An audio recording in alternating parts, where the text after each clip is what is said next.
Fait que dans le fond, là, moi et Philippe, là, on va vous présenter là, le développement et les applications d'embrayage MR miniature. Puis, dans le fond, vous l'avez déjà vu là, cet avant-midi là, un peu, là, mais je vais revenir là, sur le fonctionnement du fluide magnétorologique. Donc, le fluide, à la base, là, c'est une huile d'hydrocarbure avec des additifs, puis des particules ferromagnétiques. Puis, ce qui est intéressant, c'est qu'il va avoir certaines propriétés magnétiques. Donc, devant un champ magnétique, ce fluide-là, en apparence, sa viscosité va changer. Mais du point de vue mécanique, ce qui est intéressant, c'est qu'il y a une certaine contrainte de cisaillement qui apparaît.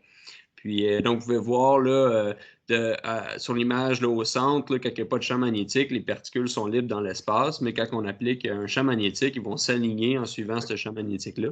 Puis c'est ce qui fait que si on essaie de déplacer la plaque du haut, il va avoir une certaine résistance par rapport à la plaque du bas. Puis c'est ça qui va nous permettre finalement de déplacer, d'imposer un mouvement là, dans l'embrayage.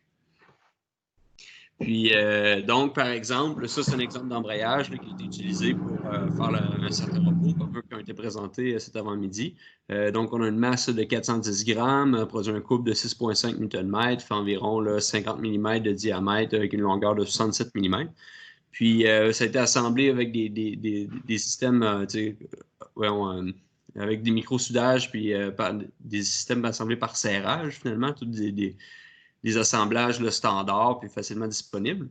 Par contre, si on essaye d'introduire ça dans certains projets où c'est que la masse, on est contraint dans la masse qu'on peut ajouter, puis on est restreint dans l'espace qu'on a, puis les forces sont limitées, mais ça va être impossible d'ajouter un embrayage aussi volumineux finalement. C'est ça notre besoin de miniaturiser la chose.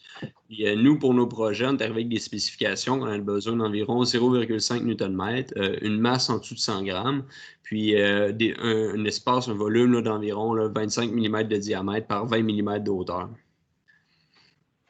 Puis pour pouvoir arriver à faire ça, mais c'est l'architecture qu'on a proposée la suivante. Donc, en jaune, c'est toute la puissance d'entrée, ce qui va être lié au moteur. Puis en rouge, c'est la puissance de sortie, ce qui va aller vers les membrures finalement à actionner. Puis on peut voir là, sur le zoom l'interface de fluide qu'on a. Puis là, il y a un bobinage à l'intérieur de ça, puis des roulements finalement là, pour tout tenir ça à bonne position. Puis, ce qui a été possible, c'était possible de faire ça en utilisant le brasage finalement. Une des pièces importantes a été brasée puis usinée. Puis il faut comprendre que pour un embrayage magnétorologique, ça prend ça prend des pièces qui sont magnétiques puis d'autres pièces qui ne vont pas passer le champ magnétique. Comme ici, on a un support là, en acier inoxydable, puis des cylindres en acier 10-20. Puis, initialement, ça, c'était donc 2 cylindres qui ont été brasés ensemble, puis ensuite usinés là, aux dimensions qu'on avait besoin pour pouvoir faire notre embrayage, finalement. Merci, Mathieu. Dans le fond, je vais poursuivre la présentation en vous parlant des nouvelles applications qui sont possibles grâce à ces micro-embrayages-là. Donc, autant en robotique collaborative que pour les interfaces haptiques. Donc, ici, ce que vous voyez, c'est le robot qui a été présenté ce matin. Qu'est-ce qui est particulier avec ce robot-là? C'est que tous les actionneurs sont à la base du robot, puis il y a une transmission à câble qui est utilisée qui fait en sorte que la masse en mouvement et l'inertie est très faible. Et en plus de ça, puisqu'on utilise des actionneurs magnétorologiques, il n'y a pas de pièces en contact, puisque les deux embrayages sont séparés par un fluide. Ça fait un robot qui est résistant aux impacts et en 2 ans, il n'y a eu aucune perte de performance et aucun bruit sans aucune maintenance. Mais en ce moment, la limitation actuelle de notre robot, c'est l'ajout de degrés de liberté. En ce moment, on en a seulement 3.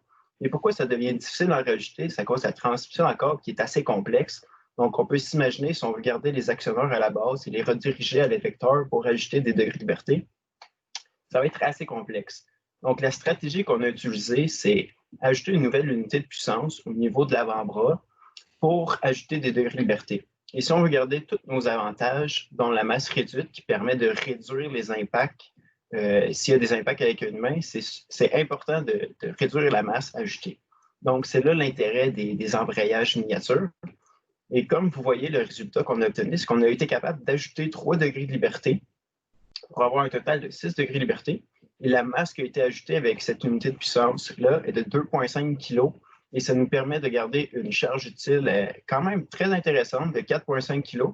Et la masse en mouvement est de 5 kg, ce qui est très faible si on compare à des robots collaboratifs standards.